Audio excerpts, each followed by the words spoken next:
Hello friends, very good evening to everyone. మనం ఇంతకుముందు previous వీడియోస్లో ఏపీ హిస్టరీ అండ్ మన AP history ancient and middle modern and politics సంబంధించినటువంటి syllabus, మన group 2 సిలబస్లో ఇంపార్టెంట్ ఏరియాస్ ఏ అని చెప్పి and highly topics A area వచ్చే ఛాన్స్ ఉందని చెప్పి మనం డిస్కస్ చేసాం.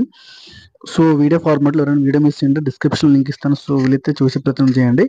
సో ఈ వీడియోలో మనం ప్రజెంట్ ఏదైతే మనకి ఇండియన్ ఎకానమీ ఉందో, ఏపీ ఎకానమీకి నెక్స్ట్ వీడియో చూద్దాం. సో ఇండియన్ ఎకానమీలో మనకి 3 చాప్టర్స్ ఉన్నాయి. Structure of Indian economy, economic planning and policy and money banking, third one వచ్చి అగ్రికల్చర్ సెక్టర్. సో ఈ 3 చాప్టర్స్లో ఏ టాపిక్స్ మనం ప్రిపేర్ అవ్వాలి, దానిలో హైలైట్ టాపిక్స్ ఏంటి అండ్ టెర్మినాలజీ బేస్డ్ క్వశ్చన్స్ ఏ రకంగా రావచ్చు అని డిస్కస్ చేద్దాం. So first structure of Indian ఎకానమీలో మనకి national income concept as usual, తర్వాత economic growth and economic development and new economic reforms, decentralisation of financial resource and NITI Aayog. Next money banking చూసుకుంటే money supply RBI కోసం ఉంది, and banking structure, reforms, inflation, Indian fiscal policy, debt finance, fiscal responsibility, GST, recent budget, balance of payments and FDA. తర్వాత agriculture sector and industrial sector, service sector. తర్వాత cropping patterns, అగ్రికల్చర్లో agriculture finance,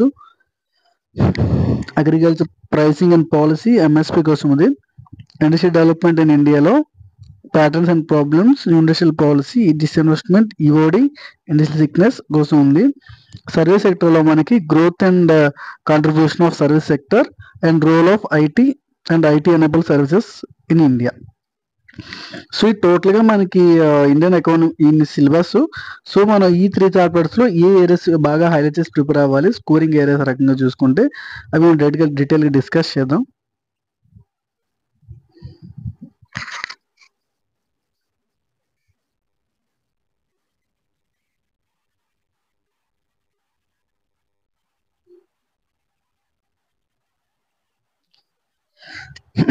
first thing, మనం ఏదైనా topic prepare అవ్వాలంటే first మనం factors of production కోసం చూసుకోవాల్సి ఉంటుంది. Land, labour, entrepreneur, capital and natural resources. So factors of production కోసం అడిగే ఛాన్స్ ఉంది. Which are the following are the factors of production అని.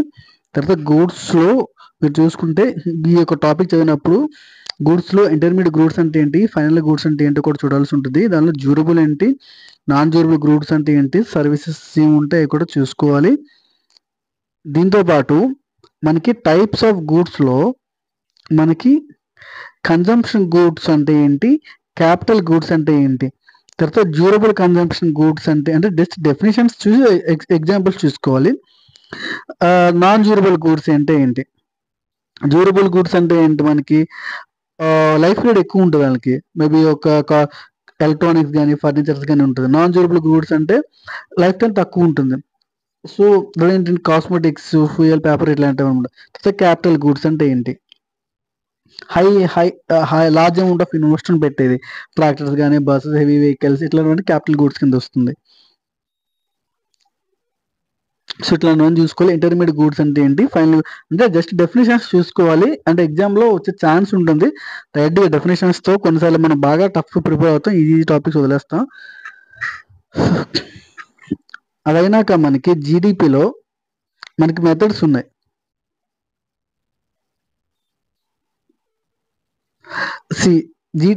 జీడిపి టాపిక్ చదివినప్పుడు మీ యొక్క ఫార్ములా మొత్తం చాలా ఇంపార్టెంట్. సిఐజీ అనేది ఆల్రెడీ ఇక్కడ సిఐజీ ఉందో, C for consumption and I for investment, G for government investment and X for exports and IM for imports. CIG plus X minus M equal to GST. ఏదైతే topic ఉందో డైరెక్ట్గా ఈ యొక్క ఏదైతే formula ఉందో ఆ ఫార్ములా డైరెక్ట్గా మనకి ఎగ్జామ్లో వచ్చేస్తుంది డైరెక్ట్గా. అంటే చాలాసార్లు రిపీట్ కూడా అవడం జరిగింది ఆ యొక్క ఫార్ములే. సో ఇక ఫార్ములా మాత్రం మీరు బయటగా మైండ్లో పెట్టుకోవాలి. జీడిపిలో మనకి ఎక్స్పెండిచర్ మెథడ్ కానివ్వండి, కన్జంప్షన్ మెథడ్, ఇన్కమ్ మెథడ్, ఇట్లాంటి 3 మెథడ్స్ ఉన్నాయి కదా. ఆ 3 మెథడ్స్ యొక్క డిఫరెన్సెస్ ఒకసారి చూసుకోవాల్సి ఉంటుంది. లేదంటే డైరెక్ట్గా వచ్చేది following are the calculation for GDP methods అన్నప్పుడు 1, 2, 3 ఇచ్చి అట్లా వేరే అయితే మెథడ్ పెట్టి అడిగే ఛాన్స్ కూడా ఉంటుంది. అది కూడా చూసుకోండి. ఈ డైరెక్ట్ జీడిపి ఫార్ములే మీరు చూడొచ్చు ఇక్కడ. జిఎన్పి ఈక్వల్ టు జిఎన్పి అంటే ఇక్కడ చూసుకుంటే జీడిపి ప్లస్ ఎన్ఎఫ్ఐఏ, ఈ రెండు జీడిపి ప్లస్ ఎన్ఎఫ్ఐఏ తర్వాత మనకి ఎన్డిపి అంటే ఈ యొక్క టేబుల్ మీరు ఐడెంటిఫై చేసుకుంటే ఎటువంటి జీడిపిస్ రిలేటెడ్ క్వశ్చన్ ఇచ్చినా సరే మీరు ఈజీగా ఆన్సర్ చేయొచ్చు. సో మనకి ఎన్సీఆర్టీలో ఈ యొక్క టేబుల్ అయితే ఉంది. ఈ టేబుల్ మాత్రం మీరు కొంచెం బాగా మైండ్లో పెట్టుకోవాలి. ఇటువంటి ఇప్పుడు సపోజ్ ఎన్డిపి ఇచ్చాడు అనుకోండి, net domestic product, GDP plus GDP minus differentiation అని తీసుకోవచ్చు. ఏదైనా GDP plus NFIA, net factory income from the abroad అని కూడా తీసుకోవచ్చు. లేదా జిఎన్పి అంటే గ్రాస్ నేషనల్ ప్రొడక్ట్ తీసుకున్నాం అనుకోండి, GDP plus NFIA or GDP equal to GNP minus NF. ఇట్లా క్వశ్చన్స్ తిప్పి పడే ఛాన్స్ ఉంది. ఈ ఒక్క టేబుల్ మీరు గుర్తుపెట్టుకుంటే ఈజీగా ఆన్సర్ చేయొచ్చు ఎటువంటి క్వశ్చన్ ఇచ్చినా సరే. ఇక టేబుల్ చాలా ఇంపార్టెంట్. ఇది అయినాక మనకి కొన్ని టర్మ్స్ ఉంటాయి. నామినల్ ఎక్స్చేంజ్ రేట్ అంటే ఏంటి, రియల్ ఎక్స్చేంజ్ రేట్ అంటే ఏంటి, పర్చేజింగ్ పవర్ పార్టీ అంటే ఈ యొక్క 3 టర్మ్స్ ఏవైతే ఉన్నాయో ఇది మీరు డెఫినెట్గా ఈ యొక్క టెర్మినల్ డైరెక్ట్ చూసుకోవాలి. కొన్నిసార్లు ఆప్షన్ బేస్డ్లో nominal exchange rate refers to, real exchange rate refers to అని చెప్పి ఇచ్చే ఛాన్స్ ఉన్నాయి. ఇచ్చారు కూడా లాస్ట్ యూపీఎస్సీ ప్రొఫెసర్ క్వశ్చన్స్లో. తర్వాత గ్రీన్ జీడిపి అంటే ఏంటి, కార్బన్ ట్యాక్స్ అంటే ఏంటి అని డెఫినేషన్ డైరెక్ట్గా ఛాన్స్ ఉంటుంది. అంటే ఎకానమీ టర్మే బట్ ఎన్విరాన్మెంట్ కూడా లింకప్ అయి ఉంటుంది కాబట్టి ఆ గ్రీన్ జీడిపి అంటే ఏంటి, కార్బన్ ట్యాక్స్ అంటే ఏంటి అనేవి కూడా మీరు చూసుకోవాలి. తర్వాత మనకి consumer price index and wholesale price index వచ్చినప్పుడు కన్జ్యూమర్ ప్రైస్ ఇండెక్స్ అనేది ఏ ఆర్గనైజేషన్ రిలీజ్ చేస్తుంది, హోల్సేల్ ప్రైస్ ఇండెక్స్ ఏ ఆర్గనైజేషన్ రిలీజ్ చేస్తుంది. దాంతోపాటు వాళ్ళకి బేస్ ఇయర్స్ ఏంటి. తర్వాత కన్జ్యూమర్ ప్రైస్ ఇండెక్స్లో CPI industrial workers, CPI AL and CPI rural labourers ఉంటుంది కదా, సో దానికోసం చూసుకోవాలి. తర్వాత CPI rural, urban and combined దీనిలో ఉంటుంది కదా. సో ఇవి కూడా ఒకసారి మీరు ఏ ఆర్గనైజేషన్ రిలీజ్ చేస్తే కూడా ఒకసారి చూసుకోవాల్సి ఉంటుంది. ఓకే. తర్వాత కన్జ్యూమర్ ప్రైస్ ఇండెక్స్ కి హోల్సేల్ ప్రైస్ ఇండెక్స్ కి డిఫరెన్సెస్ ఏంటి అది మీకు క్లియర్ గా యూపీఎస్సీ ప్రీవియస్ క్వశ్చన్ లో ఒకసారి టాపిక్ అయితే రావడం జరిగింది. సో రెండు డిఫరెన్స్ కూడా ఒకసారి చూసుకోవాలి.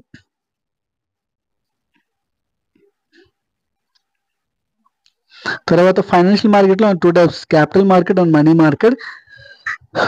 క్యాపిటల్ మార్కెట్ లో మనకి డెట్ అండ్ ఈక్విటీ ఉంటాయి, selling of buying and selling of securities ఉంటాయి. సో మనకి మనీ మార్కెట్ లో మనకి కాల్ మనీ మార్కెట్ అంటే ఏంటి, తర్వాత certificate of deposit and commercial paper అంటే ఏంటి, అంటే చాలా సింపుల్ క్వశ్చన్స్. మనకి డైరెక్ట్ గా ఒక స్టేట్మెంట్ ఇచ్చేసి అది దేనికి రిలేటెడ్ గా ఉంటుందని చెప్తారు. For example, the funds are transferred for overnight basis under the notice which this was called as అని చెప్పి కాల్ మనీనా సర్టిఫికేట్ డిపాజిట్. లేదంటే మీరు ఒకసారి యూపీఎస్సీ క్వశ్చన్ లో అన్సెక్యూర్డ్ మనీ ప్రామిసరీ నోట్ అని చెప్పి ఇవ్వడం జరిగింది యూపీఎస్సీ క్వశ్చన్ లో. డైరెక్ట్ క్వశ్చన్ ఒకసారి మీరు కావాలంటే ఎకానమీ ప్రీవియస్ క్వశ్చన్ చూడొచ్చు. సో ఇవి చాలా ఇంపార్టెంట్, ఈ టర్మ్స్ అనేవి చూసుకోండి. దీంతో పాటు ఈ టేబుల్ ఏదైతే ఉందో వెరీ ఇంపార్టెంట్. మనీ సప్లైలో M1 అంటే ఏంటి, M2 దీన్ని ఇండికేట్ చేస్తుంది, M3 ఇండికేట్ చేస్తుంది, M4 ఇండికేట్ చేస్తుంది. So M3 refers to M1 means currencies with the public and DD of the public with the banks plus time deposits with banks. So ఇట్లా M2 దీన్ని refer చేస్తుంది. Direct questions వచ్చే chance ఉంటుంది. ఈ యొక్క table కూడా మీరు బాగా గుర్తుపెట్టుకోవాలి.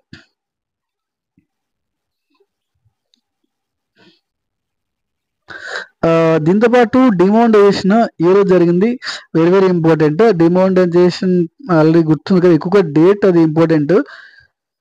దీంతో పాటు ఈ కరెన్సీ డిపాజిట్ రేషియో అంటే ఏంటి, రిజర్వ్ డిపాజిట్ రేషియో అంటే ఏంటి ఒకసారి చూసుకోవాలి. Definitions, currency deposit ratio refers to the currency held by the public to the deposits of the public in bank. So అలానే సేమ్ అంటే డైరెక్ట్ గా క్వశ్చన్స్ అంది currency deposit rates refers to అని చెప్పి ఇట్లా ఇచ్చే ఛాన్స్ ఉంటుంది, చూసుకునేది కూడా. తర్వాత మనీ అండ్ బ్యాంకింగ్ లో మనకి చూసుకుంటే రెపో రేట్ అంటే ఏంటి, సింపుల్ ఆల్రెడీ చాలా మంది తెలుసు. రెపో రేట్ అంటే ఏంటి, రివర్స్ రెపో రేట్ అంటే ఏంటి, బ్యాంక్ రేట్ అంటే ఏంటి, ఎంసీఎల్ఆర్ అంటే ఏంటి, తర్వాత ప్రెజెంట్ రెపో రేట్ లో ఉన్నటువంటి ప్రెజెంట్ రెపో రేట్ ఎంత ఉంది, రివర్స్ ఆర్ఆర్ ఎంత ఉంది, బ్యాంక్ రేట్ ఎంత ఉంది, అండ్ మార్జినల్ స్టాండింగ్ ఫెసిలిటీ ఎంత ఉంది, స్టాండర్డ్ డిపాజిట్ ఫెసిలిటీ, ఇట్లాంటి దాని డెఫినేషన్, ప్రెజెంట్ దాని రేట్ ఎంత ఉంది అది ఒకసారి చూసుకోవాలి.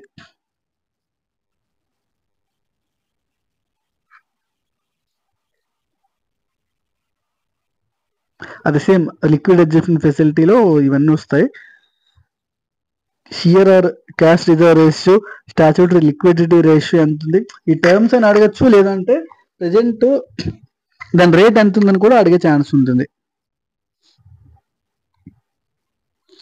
దీని తర్వాత మనకి ఆర్బీఐ కోసం కూడా మన సిలబస్ లో మెన్షన్ చేశారు సెకండ్ చాప్టర్ లో. సో ఆర్బీఐ ఏ యాక్ట్ లో ఇంప్రూవ్ అయింది, అది ప్రెసెంట్ గవర్నర్ ఎవరు, ఆర్బీఐకి ఉన్న పవర్స్ ఏంటి, RBI over the rule of RBI in the Indian economy, ఇట్లా అవన్నీ కూడా మీరు తెలుసుకోవాల్సి ఉంటుంది. ఆర్బీఐకి చాలా names, lender of the last resorts కానీ, బ్యాంకర్స్ బ్యాంక్ కానీ, ఇట్లా నేమ్స్ అన్ని ఎవరు, which bank is called lender of last resorts అంటే ఆర్బీఐ. ఇట్లా ఫిజికల్ పాలసీ సెంట్రల్ గవర్నమెంట్ తీసుకొస్తే మోనిటరీ పాలసీని మనకి ఆర్బీఐ అనేది తీసుకురావడం జరుగుతుంది. తర్వాత ప్రయారిటీ సెక్టర్ లెండింగ్ అని ఉంటుంది. సో ప్రయారిటీ సెక్టర్ లెండింగ్ కోసం మనకి ఇక్కడ ఒక నిమిషం, ప్రయారిటీ సెక్టర్ లెండింగ్ లో ఏ ఒక ఐటమ్స్ ఇంక్లూడ్ చేసింటే agriculture priority sector lending, MSME, export, education, housing, renewal energy, social infrastructure and weaker sections which are the following are include in the priority sector lending అని అడగచ్చు. So priority sector lending అయినప్పుడు ఈ యొక్క ఏవైతే topics ఉన్నాయో ఒకసారి చూసుకోండి, agriculture అని కొంచెం మైండ్ లో పెట్టుకోండి. దీంతో పాటు ప్రయారిటీ సెక్టర్ లెండింగ్ కాంట్రిబ్యూషన్ చూడండి, ఆ regional rural banks 75% and commercial banks including foreign banks 40%, payment banks they don't giving credit, SFC 75%. So private sector lending లో ఏ బ్యాంక్స్ ఎంతెంత కాంట్రిబ్యూషన్ ఉందో కూడా అడిగే ఛాన్స్ ఉంటుంది. So what is Kisan credit card, ఏలో Kisan credit card introduce చేశారు. దాంతోపాటు Kisan credit card యొక్క ఇంపార్టెన్స్ ఏంటి, లీడ్ బ్యాక్ స్కీమ్ అంటే ఏంటి, ఏ యొక్క కమిటీ రికమెండేషన్స్ తో మనకి లీడ్ బ్యాక్ స్కీమ్ అనేది ఇంట్రొడ్యూస్ చేయడం జరిగింది. సో ఎటువంటి సిచ్యువేషన్ ఇంట్రొడ్యూస్ చేశారు, దానికి ఇంపార్టెన్స్ ఏంటి కూడా చూసుకోవాలి. సో యాక్చువల్లీ సిలబస్ సాఫ్ట్వేర్ చెప్పాలి, బట్ ఏంటంటే అన్ని టాపిక్స్ ఇంక్లూడ్ చేయడం జరుగుతుంది, బట్ మీరు ప్రిపేర్ అవ్వడం మాత్రం కొంచెం చూసుకోండి. సో కరెంట్ అఫైర్స్ మనకి దీనిలో ఈరూపీ యొక్క full details, features of e RUPI కోసం కూడా మీరు చూసుకోవాల్సి ఉంటుంది. ఇది సిబిడిసి కాదు, just a voucher. Difference between e RUPI and CBDC అది ఒకసారి చూసుకోవాలి. తర్వాత ఇండియన్ ఫైనాన్స్ సిస్టమ్ లో మనకి ఈ స్ట్రక్చర్ జస్ట్ ఒక బేసిక్ అండర్స్టాండింగ్ కోసం ఇవ్వడం జరిగింది. బ్యాంకింగ్ స్ట్రక్చర్ లో banks, commercial and cooperative banks ఉంటుంది, schedule and non schedule, urban and cooperative banks. తర్వాత నాన్ ఎన్బిఎఫ్సి లో మనకి DFI, NBFC and primary dealers ఇట్లాంటివన్నీ ఉంటుంది. తర్వాత మీరు ఈ యొక్క డిఫరెంట్ అంటే మీకు SIDBI under which category అని అడగచ్చు, అది ఒక డిఎఫ్ అయినా, ఎన్బిఎఫ్సినా, లేదంటే ఒక అర్బన్ కోఆపరేటివ్ బ్యాంక్ ఎందుకు, షెడ్యూల్ బ్యాంక్, ఇట్లాంటివన్నీ అంటే ఒక డిఫరెన్స్ తో అడగచ్చు. దాంతోపాటు మీరు నాబార్డ్ ఒక importance, EXIM bank, national house bank, SIDBI, Mudra ఇట్లాంటివన్నీ ఒక ఇంపార్టెన్స్ కూడా దీనిలో మెన్షన్ చేశారు కాబట్టి ఇది ఖచ్చితంగా వీటి కోసం మీరు డీటెయిల్ గా తెలుసుకోవాల్సి ఉంటుంది. ఓకే, మీకు సబ్జెక్ట్ చెప్పట్లేదు, జస్ట్ అవుట్లైన్ గా మీకు వాట్ ఈజ్ వాట్ అని చెప్పడం కోసం మీకు చెప్తున్నాం. ఆల్రెడీ ఇక్కడ వీళ్ళు ఇచ్చారు క్లియర్ గా, నాబార్డ్ కోసం ఇచ్చారు, దాంతోపాటు వీళ్ళు నేషనల్ హౌసింగ్ బ్యాంక్ కూడా ఇచ్చారు notes, EXIM bank, small SIDBI and Mudra banks detail గా ఇచ్చారు. సో ఇట్లాంటి షార్ట్ కట్ క్రిస్పీ మెటీరియల్ ఉంటే మీరు యూ కెన్ ప్రిఫర్, అంటే మనకు కూడా ఎక్కువ సోర్సెస్ రిఫర్ చేయకుండా ఒక సింగిల్ సోర్స్ తోనే బాగుంటుంది.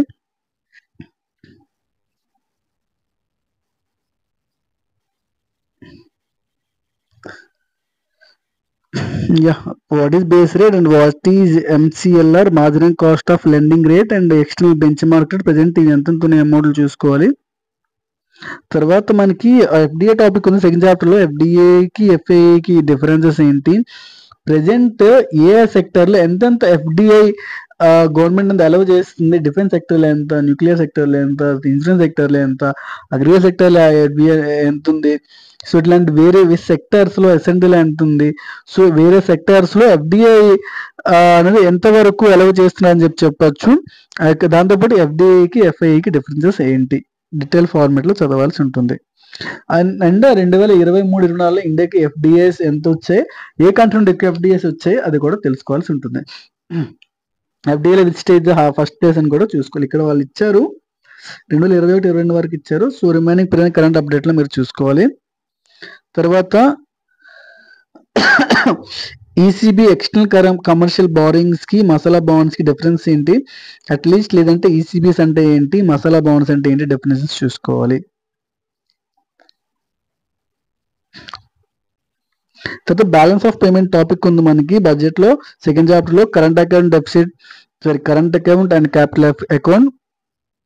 తర్వాత క్యాపిటల్ అకౌంట్స్ మనకి ఫారిన్ ఎఫ్డిఎఫ్ఏ, ఈసీబీ, ఎన్ఆర్ఐస్ ఉంటుంది. తర్వాత సర్వీసెస్ బ్యాంకింగ్. సో దీనిలో ఏంటంటే ఫర్ ఎగ్జాంపుల్ గిఫ్ట్స్ గ్రాంట్స్ అనేవి దే అకౌంట్ కింద వస్తుందంటే ఇండివిజువలా, లేదా అంటే మనకి ఫారిన్ ఇన్వెస్ట్మెంట్ కింద వస్తుందా, లేదా బ్యాంకింగ్ క్యాపిటల్ అని అడిగే ఛాన్స్ ఉంది. సో ఇక టేబుల్స్ వచ్చినప్పుడు కొంచెం దీని మీద ఫోకస్ చేయండి. Gifts are under which account అని వచ్చి అవి ఇన్విజిబుల్ అకౌంట్సా, లేదంటే ఫారిన్ ఇన్వెస్ట్మెంట్ కింద వస్తుందా, అట్లా అలాగే ఛాన్స్ ఉంటుంది. అదే మీకు టేబుల్ ఇవ్వడం జరిగింది. సో ఇన్ఫ్లేషన్ లో లో ఇన్ఫ్లేషన్ ఇది కాకుండా గ్యాలపింగ్ ఇన్ఫ్లేషన్ అంటే ఏంటి, హైపర్ ఇన్ఫ్లేషన్ అంటే ఏంటి, demand pull inflation, direct questions చాలాసార్లు యూపీఎస్లో వచ్చాయి.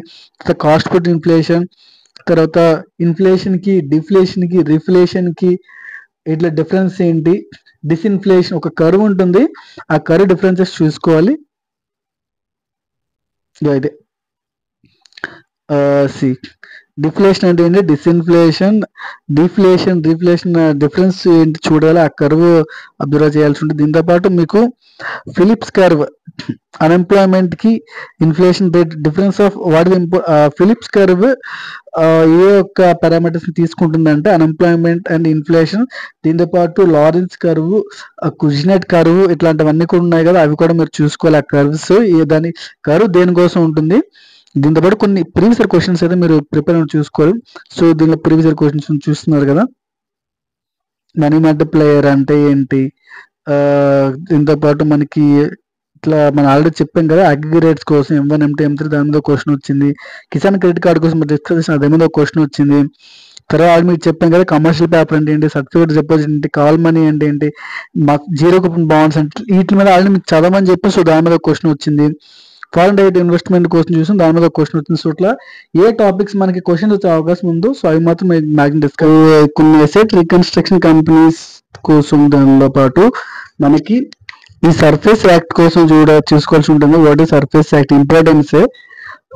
దాంతో పాటు మనకి బడ్జెట్, మనకి రీసెంట్ బడ్జెట్ అయినా బడ్జెట్ బేసిక్ కోసం పాలిటీ అయినా సరే బడ్జెట్ బేసిక్ కోసం మనం చూడాల్సి ఉంటుంది. సో జియో బేస్డ్ బడ్జెట్ ఏంటి, అవుట్కమ్ బడ్జెట్ ఏంటి, జనరల్ బడ్జెట్ ఎప్పుడు ఇంట్రొడ్యూస్ చేశారు, తర్వాత దాంతోపాటు మనకి రీసెంట్ బడ్జెట్ లో ఉన్న స్కీమ్స్ ఏంటి, ఫిజికల్ డెఫిసిట్ ఎంత ఉంది, రెవెన్యూ డెఫిసిట్ ఎంత ఉంది, వేరియస్ ఇంపార్టెంట్ స్కీమ్స్, దాంతోపాటు ఎకనామిక్ సర్వే.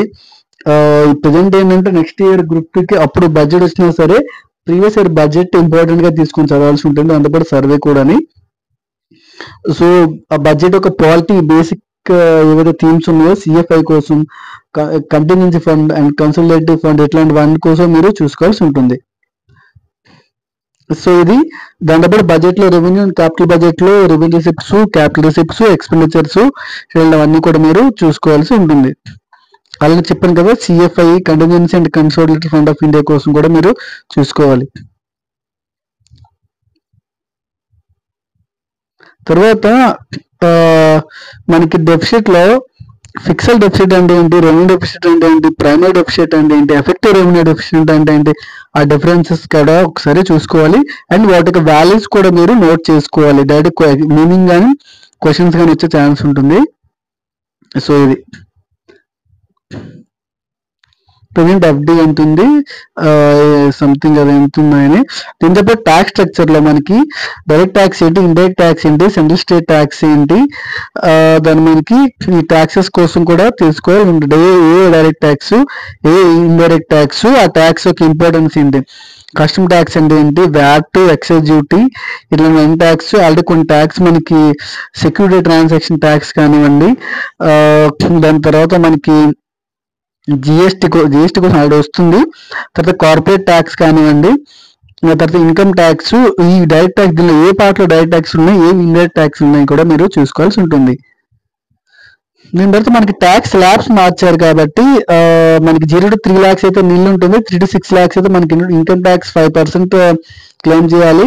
తర్వాత ఐటీ రిటర్న్స్, తర్వాత 6 to 9 lakhs ఎంత ఉంది, 9 to 12 lakhs ఎంత, 12 to 15 క్లెయిమ్. ఐటీ రిటర్న్స్ కట్టాల్సిన ట్యాక్స్ స్లాబ్స్ అయితే మీరు చూసుకోవాల్సి ఉంటుంది. ఎంతెంత పర్సెంట్, డైరెక్ట్ క్వశ్చన్ వచ్చే ఛాన్స్ ఉంది ఎంత పర్సెంట్ అని. తర్వాత ఫస్ట్ థింగ్ జిఎస్టీ ఏ కాన్స్టిట్యూషన్ అమెండ్మెంట్ ద్వారా ఇంట్రడ్యూస్ చేశారు, ఏలో ఇంట్రడ్యూస్ చేశారు. జిఎస్టీలో 0 ట్యాక్స్, 0%, 5, 12, 18, 28 ఈ ట్యాక్స్ ల్యాబ్ రేట్లు ఏ ఐటమ్స్ ఉన్నాయి, జిఎస్టీ కౌన్సిల్ ఏంటి, రీజనింగ్ మీటింగ్ ఎక్కడ జరిగింది, ఇట్లాంటివన్నీ కూడా జిఎస్టీ కోసం తీసుకోవాల్సి ఉంటుంది. జిఎస్టీ కౌన్సిల్లో హెడ్ ఎవరు, మెంబర్ ఎవరు, ఇట్లాంటివన్నీ కూడా. ఓకే, ఇలా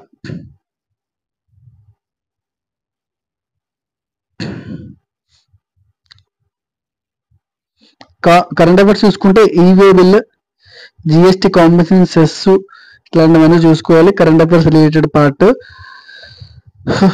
తర్వాత మనకి డీసెంట్రలైజేషన్ ఆఫ్ ఫైనాన్షియల్ రిసోర్స్ అని ఉంది. దీంతో పాటు మనకి ఇది 15th decentralisation of financial resources. So మనకి evolution of grants from central government, state government or local bodies. So దానిలో ఏంటంటే మనకి ఇన్కమ్ ట్యాక్స్ ల్యాబ్స్, మనకి 15th ఫైనాన్స్ రికమెండేషన్స్, ఇది చాలా చాలా ఇంపార్టెంట్.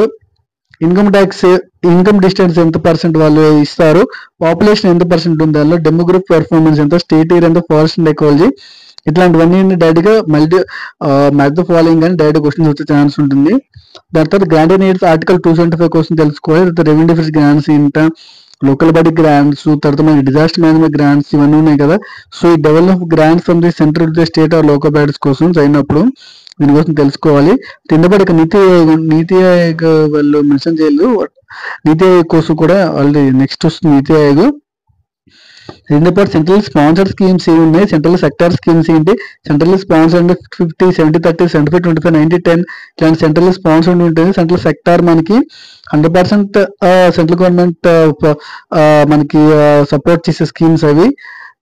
దీంతో పాటు మనకి ప్లానింగ్ లో ఆల్రెడీ మీకు తెలిసిందే, బాంబే ప్లాన్ ఏంటంటే, పీపుల్ ప్లాన్ ఏంటి, గాంధీయన్ ప్లాన్ ఏంటంటే, ఇట్లాంటివన్నీ కూడా ప్లానింగ్ లో చూసుకోవాలి. దాంతోపాటు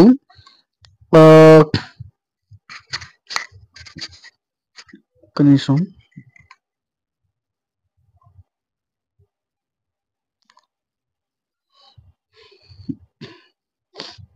ఇది ఏంటంటే మనకి న్యూ స్ట్రాటజీ ఆఫ్ ప్లానింగ్ కదా, మనకి న్యూ ఎకనామిక్ రిఫార్మ్స్ 1990 ప్లానింగ్ కోసం మీకు తరచు ప్లానింగ్ లో ఏంటంటే ఒక్కొక్క ప్లానింగ్ లో ఏ ఇంపార్టెన్స్, ఫస్ట్ ప్లాన్ లో ఏ ఇంపార్టెన్స్ ఏంటి, దాని యొక్క గ్రోత్ రేట్ ఎంత, ఎక్స్పెక్టెడ్ గ్రోత్ రేట్ ఎంత, అలా సెకండ్ ప్లాన్ ఇంపార్టెన్స్ ఏంటి, థర్డ్ ప్లాన్ లో మెయిన్ ఏంటంటే ఇది ముందు గ్రూప్ 2 ప్రీవియస్ క్వశ్చన్ లో ప్లానింగ్ యొక్క ఇంపార్టెన్స్ తో పాటు దాని యొక్క గ్రోత్ రేట్ ఎంత అంది, లేదంటే అచీవ్డ్ గ్రోత్ రేట్ ఎంత, ఎయిమ్డ్ గ్రోత్ రేట్ ఎంత, రెండు డిఫరెన్సెస్ మీరు చూసుకోవాల్సి ఉంటుంది. నెక్స్ట్ న్యూ ఇండస్ట్రియల్ పాలసీలో మనకి లిబరలైజేషన్, ప్రైవేటైజేషన్, గ్లోబలైజేషన్ దానికి ఇంపార్టెన్స్ ఏంటి, తర్వాత గ్రోత్ రేట్ ఏ రకంగా చేంజ్ అయింది, ఎంఆర్టీపీ యాక్ట్ ఏంటి, ఇట్లాంటివన్నీ కూడా మీరు చూసుకోవాల్సి ఉంటుంది. ఆల్రెడీ మీకు చెప్పాను కదా, ప్లానింగ్ లో మనకి టార్గెట్ గ్రోత్ రేట్ ఎంత ఉంది, యాక్చువల్ గ్రోత్ రేట్ ఎంత, టార్గెట్ గ్రోత్ రేట్ ఎంత, యాక్చువల్ గ్రోత్ రేట్ ఎంత. సో ఇది మనకి ఒకసారి ఇంతకు ముందు గ్రూప్ 2 మెయిన్స్ రావడం అయితే జరిగింది.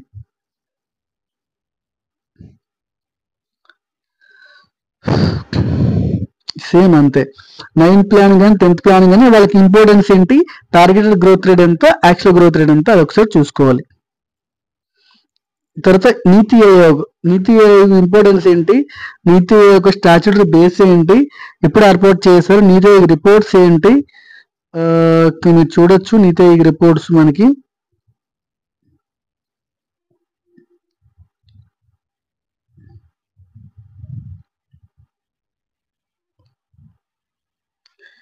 ఇక్కడ మన నీతి ఆయోగ్ వేరే ప్రోగ్రామ్స్ చూస్తుందంటే మనకి ఎస్డిజి ఇండెక్స్ కానివ్వండి, డిజిటల్ ట్రాన్స్ఫర్మేషన్ ఇండెక్స్ కానివ్వండి, sustain development goal India index, Atal innovation mission, aspirational digital ఇట్లాంటివన్నీ కూడా నీతి ఆయోగ్ అండర్లో ఉంటుంది. దీంతో పాటు composite water management index CWMI కూడా ఉంటుంది, అది కూడా నీతి ఆయోగ్. సో నీతి ఆయోగ్ రోల్ ఏంటి, ఇంపార్టెన్స్ ఏంటి అవి కూడా చూసుకోవాలి. తర్వాత ఈ మనకి ఇండస్ట్రీస్ పరంగా చూసుకుంటే ఇండెక్స్ ఆఫ్ ఇండస్ట్రియల్ ప్రొడక్షన్ లో అంటే మేజర్ 8 ఉంటాయి కదా. So crude oil, natural gas, refinery, coal, steel, cement, ఈ 5 ఏంటి, దీనిలో హైయెస్ట్ సెక్టర్ ఏంటి, లీస్ట్ సెక్టర్ ఏంటి కూడా చూసుకోవాలి కోర్ ఇండస్ట్రీస్ లో. తర్వాత FDI ఆల్ డిస్కస్ చేసాం, ఏ సెక్టర్ ఎక్కువ FDI ఉంటుంది, ఇన్సూరెన్స్ సెక్టర్ 100%. So FDI. దీంతో పాటు మనకి ఎకనామిక్ గ్రోత్ కి ఎకనామిక్ డెవలప్మెంట్ కి డిఫరెన్సెస్ చూసుకోవాలి. దీంతో పాటు మనకి ఈ economic growth and economic development topic లో first chapter human development index కానివ్వండి, ఇంక్లూజివ్ డెవలప్మెంట్ ఇండెక్స్ కానివ్వండి, తర్వాత మనకి వేరియస్ ఉంటే gender development index, gender equality index ఏవైతే ఉన్నాయో అవన్నీ కూడా మనకి ఈ economic growth and economic development topic లో మీరు చూసుకోవాల్సి ఉంటుంది. దీంతో పాటు మనకి పోవర్టీ కూడా రూరల్ అర్బన్ టేబుల్ లక్కడివాల జస్ట్ ఈ మేజర్ లక్కడివాల కమిటీ, టెండ్లికర్ అండ్ రంగజన్ కమిటీ వాళ్ళ యొక్క కన్జంప్షన్ ఎక్స్పెండిచర్ ఎంత మెన్షన్ చేస్తారు అవి కూడా చూసుకోవాలి. తర్వాత డెమోగ్రఫీ డిఫరెంట్, తర్వాత pension scheme, unemployment just definition చూసుకోవాలి. అంత డీటెయిల్ గా పర్టికులర్ గా సిలబస్ లో మెన్షన్ చేయలేదు, బట్ చూసుకోవాలి. తర్వాత అన్ఎంప్లాయ్మెంట్ టైప్స్ మనకి సైక్లిక్ అన్ఎంప్లాయ్మెంట్ ఏంటి, fiction unemployment, seasonal unemployment types ఇవన్నీ చూసుకోవాలి.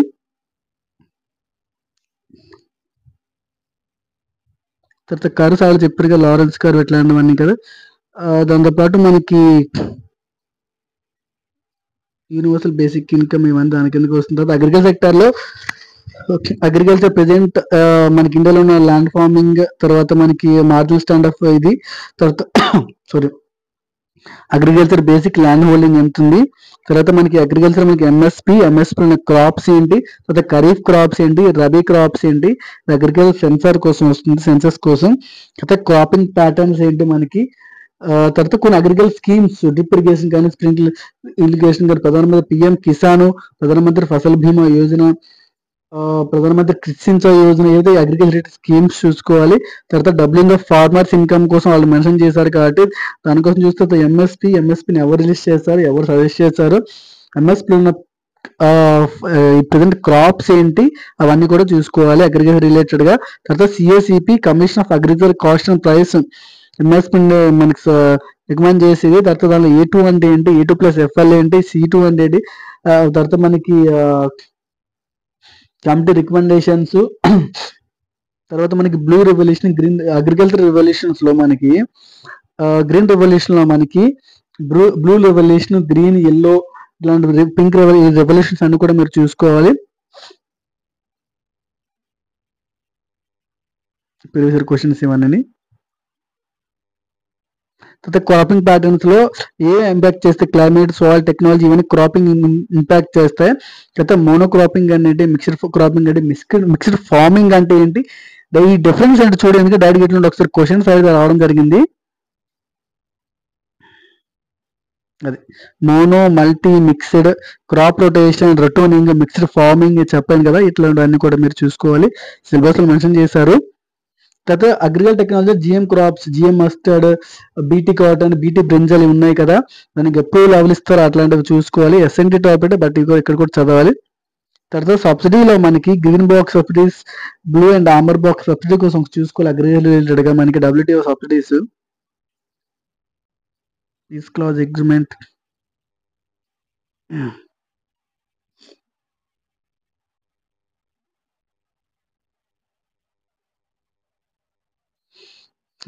సమ్ ఇంటర్నేషనల్ ఆర్గనైజేషన్ కోసం కూడా మనం తెలుసుకోవాలి.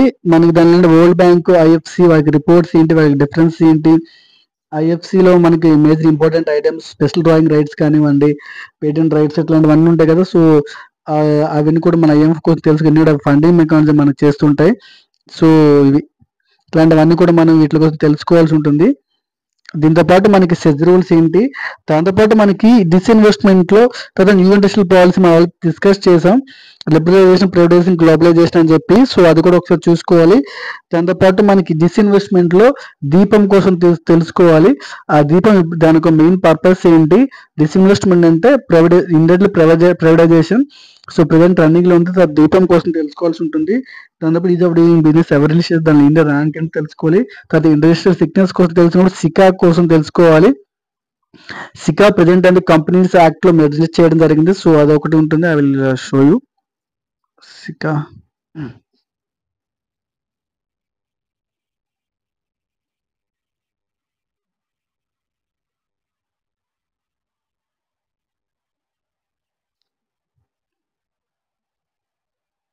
సర్వీస్ సెక్టర్ కోసం రైట్.